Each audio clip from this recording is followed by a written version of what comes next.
මගේ වීඩියෝ එකක් කවුරු හරි භාවිතා කරොත් මගේ කන්ටෙන්ට් එකක් කවුරු හරි භාවිතා කරොත් අරගෙන ඒ විදිහටම අප්ලෝඩ් කරොත් කොහොමද මම හොයාගන්නේ? ඒ වගේම ඔයාට කොපිරයිට් ස්ට්‍රයික් වැදිලා ඇති. ඉතින් මෙහෙම ස්ට්‍රයික් එකක් එන්නේ YouTube එකෙන්ද? එහෙම නැත්නම් වීඩියෝ එකේ අයිතිකාරයද ඔයාට මේක දෙන්නේ කියලා? ඔයාට ඒකෙත් ගැටලුවක් ඇති කොහොමද මේක සිද්ධ වෙන්නේ කියලා. ඉතින් මේ වීඩියෝෙන් කතා කරන්න යන්නේ අන්න ඒ ගැන. කොහොමද ඔයාගේ වීඩියෝ එකක් භාවිතා කරොත් එයාට ස්ට්‍රයික් එකක් දෙන්නේ? එහෙම නැත්නම් ඔයාට කොහොමද ස්ට්‍රයික් එකක් ලැබෙන්නේ කියලා තමයි මේ වීඩියෝ එකෙන් කතා කරන්නේ. වීඩියෝ එකට යන්න කලින් subscribe කරපු නැති කෙනෙක් නම් අනිවාර්යෙන් subscribe කරන්න. මේ වීඩියෝ එක ඔයාට වෙන වීඩියෝස් වගේම ගොඩක් වැදගත් වේවි. එහෙනම් අපි වැඩිලා ගන්න වීඩියෝ එකට යමු.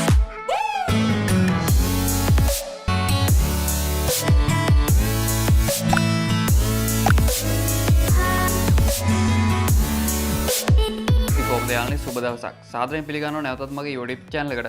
ඔයගොල්ලෝ මේක තුලින් sl.com YouTube channel එකේ තවත් වීඩියෝ එකක් එක්ක. ඔයාලට මගේ channel එකේ බල ගන්න පුළුවන්.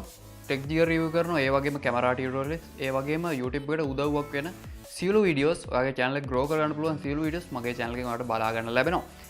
ඉතින් අපි අද කතා කරමු මේ copyright tab එක ගැන. ඔයාගේ YouTube studio එකේ තමයි මේක තියෙන්නේ සහ ඔයාට strike එකක් වදිනකොට කොහොමද සිද්ධ වෙන්නේ? ඒ වගේම මේක වැදුනේයි කියලා කාරණේ මම අද මෙතෙන්දි පැහැදිලි කරන්න. ඒ කියන්නේ ස්ට්‍රයික් එකක් කොහොමද ඔයාට එන්නේ කියලා. ඉතින් අපි යමු ඉස්සෙල්ලාම අපේ YouTube studio එකට. ඉතින් ඔයාට කම්පියුටර් එකකින් යනවා නම් සාමාන්‍ය විදියට ඔයාට යන්න පුළුවන් ඔයාගේ YouTube studio. නමුත් ඔයා ෆෝන් එකකින් වගේ යනවා නම් ඔයාට browser එකක් භාවිතා කරලා desktop mode එකෙන් තමයි යන්න වෙන්නේ. එතකොට තමයි ඔයාට studio එකේ සියලුම විස්තර එහෙම නැත්නම් සියලුම පහසුකම් ඔයාට ලබා ගැනීමේ හැකියාව ලැබෙන්නේ. ඉතින් මම යනවා මගේ PC එකට. ගියන් පස්සේ මට YouTube studio එකේ මෙන්න මේ විදිහට බලා ගන්න ලැබෙනවා. මෙතෙන්දි මට බලා ගන්න ලැබෙනවා වම් පැත්තේ tab වගේක් බලා ගන්න ලැබෙනවා. මේ tab අතරින් මට copyright කියන tab එකක් බලා ගන්න ලැබෙනවා. ඒ කියන්නේ දැක ගන්න ලැබෙනවා. ඉතින් මේක මම ක්ලික් කරනවා. ක්ලික් කරාන් පස්සේ මට මෙන්න මේ විදිහට වෙනදට දකින්න නැති දේවල් බලා ගන්න ලැබෙනවා. matches කියලා තියෙනවා. ඒ වගේම මේකේ view guideline කියලාත් බලා ගන්න ලැබෙනවා. මෙතන බටන් එකක් තියෙනවා. ඉතින් මේක මම monetization ගන්න කලින් මේ දේ තිබුණේ නැහැ. ඉතින් ඊට පස්සේ තමයි මේක ලැබෙලා තියෙන්නේ. මම හිතන්නේ තමන් content එකක් හදනකොට monetization වලට කියන්නේ monetization වලින් අපිට ad එකක් අපේ වීඩියෝ එකේ play කරන්න ඕනේ. ඉතින් මේකට කරන සාධාරණයක් විදිහට මම හිතන්නේ මේ tool එක දෙන්නේ නැති කියලා. ඔයාට තේරෙයි මොකද්ද මේ tool එක කියලා. ඉතින් මම මේ view guideline කියන එක click කරනවා. ඊට පස්සේ මෙන්න මේ විදිහට මට බලා ගන්න ලැබුණා. මෙතන මට ලැබිලා තියෙන්නේ copyright tool එකක්. මේකෙන් ඔයාට පහලින් විස්තර බලා ගන්න ලැබෙනවා මේ tool එකෙන් මොනවද කරන්න පුළුවන් කියලා. tool එකෙන් අපිට උදව් කරනවා අපේ content එකක් කොහේ හරි තියෙනවද කියලා YouTube එකේ තව කෙනෙක් මේක පාවිච්චි කරනවද කියලා. ඒ වගේම මේක කොටසක් භාවිතා කරනවද එහෙම නැත්නම් සම්පූර්ණයෙන්ම භාවිතා කරනවද කියලාත් ඔයාට 100ක් මැච් වෙනවද 170ක් මැච් වෙනවද 150ක් මැච් වෙනවද මෙන්න මේ වගේ දේවල් අපිට බලා ගන්න ලැබෙනවා මෙන්න මේ tool එක හරහා. ඒ වගේම මේ content එක පාවිච්චි කරන කෙනාට විරුද්ධව අපිට action එකක් ගන්න පුළුවන්. අපිට එයාව කන්ටැක්ට් කරගන්න පුළුවන්. එහෙම නැත්නම් අපිට පුළුවන් මෙයාට ස්ට්‍රයික් එකක් වුණත් දෙන්න. ඉතින් මෙන්න මේකෙන් තමයි ස්ට්‍රයික් එකක් ඔයාට වදින්නේ copyright strike එක. ඉතින් මේ tool එකත් guideline වලට යටත්ව තමයි අපිට පාවිච්චි කරන්න වෙන්නේ. ඔයාට මේ වීඩියෝ එකක් මැච් වුණ පළියට, ඒ කියන්නේ ඔයාගේ වීඩියෝ එක වගේ කියන දේ තමයි මෙතනින් අපිට බලා ගන්න ලැබෙන්නේ. මැච් කරලා දුන්න පළියට අපිට කියන්න බෑ මේක අපේම content එකක් කියලා. ඒක අපි ඉස්සෙල්ලා ඔප්පු කරන්න ඕන. අපි හරියට තීරණය කරන්න ඕන මේ content එක අපේ මේකක්ද කියලා. ඒ වගේම අපෙන් content කොටසක් ගත්ත පළියට ඒකට විරුද්ධව අපිට action ගන්න බෑ. ඔයගොල්ලෝ දන්න fair use policy කියලා තියෙනවා නීතියක්. ඉතින් මෙහෙම පාවිච්චි කරන්න පුළුවන් කියලාත් YouTube එකෙන් කියනවා. ඉතින් එහෙම දෙයක් වුණොත් ගොඩක් වෙලාට ඒකටත් විරුද්ධව action ගන්න බෑ අපිට. නමුත් මේ tool එක අපිට අයුතු ලෙස භාවිතා කරන්න බෑ. ඒ කියන්නේ මෙහෙම දෙයක් තියෙනවා. ඔයා කොහෙන් හරි වීඩියෝ එකක් ගන්නවා. ඒක ඔයාගේ වීඩියෝ එකකුත් නෙවෙයි. නමුත් free දෙනවා කියමුකෝ. ඔයා මේ වීඩියෝ එක ගත්තා. ඔයා අප්ලෝඩ් කරා. ඔයාගෙන් කවුරු හරි මේක ගත්තා. ඉතින් ඔයා මේකට විරුද්ධව ඇක්ෂන් එකක් ගන්නවා. ඊට පස්සේ YouTube එකෙන් හොයනවා මේක ඔයාම හදපු වීඩියෝ එකක්ද කියලා. ඉතින් ඔයා හදපු වීඩියෝ එකක් නෙවෙයි නම් ඔයාට අරකට විරුද්ධව ඇක්ෂන් එකක් ගන්න බෑ. ගන්න යන්න එපා. එතකොට ඔයාට ඔප්පු කරන්න බෑ මේක ඔයාගේ content එකක් කියලා. ඔයාගේ වීඩියෝස් කියලා. ඒක නිසා ඒ වගේ දෙයක් සිද්ධ වුණොත් අනිවාර්යෙන් ඔයාට එතනින් ගැටලුවක් ඇති වෙනවා. සමහර විට මේ tool එක පවා නැති වෙන්න පුළුවන්. ඒක නිසා මම කියනවා හරියටම ඔයාගේ content එකක් තහවුරු කරගත්තොත් විතරයි මේ tool එක භාවිතයෙන් ඔයාට ඇක්ෂන් එකක් ගන්න පුළුවන් වෙන්නේ. ඉතින් යාළුවනේ මම මේකම පහළ තියෙන agree button එක මම මේ ක්ලික් කරා. ක්ලික් කරපු ගමන් මෙන්න මේ විදිහට පොඩි රීෆ්‍රෙෂ් එකකින් මට වීඩියෝ එකක් බලා ගන්න ලැබුණා. ඒ කියන්නේ මගේ content එකක් මේ වෙනකොට කෙනෙක් භාවිතා කරනවා. නමුත් කලින් මට මේ විදිහට හොයන්න පහසුකම තිබුණේ නැහැ. මගේ වීඩියෝ එකක් භාවිතා කරනවද නැද්ද කියලා. නමුත් මෙතෙන්දී ඔයාලට විස්තරත් එක්ක බලා ගන්න ලැබෙනවා මගේ වීඩියෝ එක මොකක්ද? එහෙම නැත්නම් ටයිටල් එක මොකක්ද? ඊළඟට ඔයාලට බලා ගන්න ලැබෙනවා වීඩියෝ එකේ views කොච්චර තියෙනවද මේ අප්ලෝඩ් කරපු පුද්ගලයාට මේ වීඩියෝ එක හරහා කොච්චර views ඇවිල්ලා තියෙනවද කියලා ඔයාලට බලා ගන්න ලැබෙනවා. ඒ වගේම date එක, ඒ වගේම භාවිතා කරන channel එකේ නමත් මෙතනින් මට බලා ගන්න ලැබෙනවා. ඊට එහා පැත්තෙන් අපිට බලා ගන්න ලැබෙනවා ලැබෙනවා කොච්චර මැච් වෙලා දිනවද කියලා. මෙතෙන්දී ඔයගොල්ලෝ 100%ක් බලා ගන්න පුළුවන්. ඒ කියන්නේ මගේ වීඩියෝ එක අරගෙන ඒ විදිහටම දාලා කිසිම එඩිට් එකක්වත් කරලා නැහැ. ඒ වගේම ඔයාලට ප්‍රේම්ස් කියලා බලා ගන්න ලැබෙනවා. මෙන්න මේ විදිහට තමයි මගේ වීඩියෝ එක බලා ගන්න ලැබෙන්නේ. මට මේ විදිහට ඒ කියන්නේ මගේ වීඩියෝ එක කෙනෙක් අරගෙන තියෙනවා කියලා මෙතන ඔප්පු කරගන්න පුළුවන් වෙලා තියෙනවා. 100%ක් මැච් වෙනවා. ඒ වගේම ප්‍රේම්ස් කියලාත් ඔයාලට බලා ගන්න ලැබෙනවා. ඉතින් දැන් මම මේ වීඩියෝ එකේ එහෙම නැත්නම් ටයිටල් එක උඩ ක්ලික් කරනවා. ක්ලික් කරලා මම ගිහිල්ලා බලනවා ඇත්තටම මේක මගේ වීඩියෝ එකමද කියලා. ඉතින් මෙහෙම ගියාම මට බලා ගන්න ලැබුණා මගේ වීඩියෝ එක ප්ලේ වෙනවා. මගේ ඉන්ට්‍රෝ එකමයි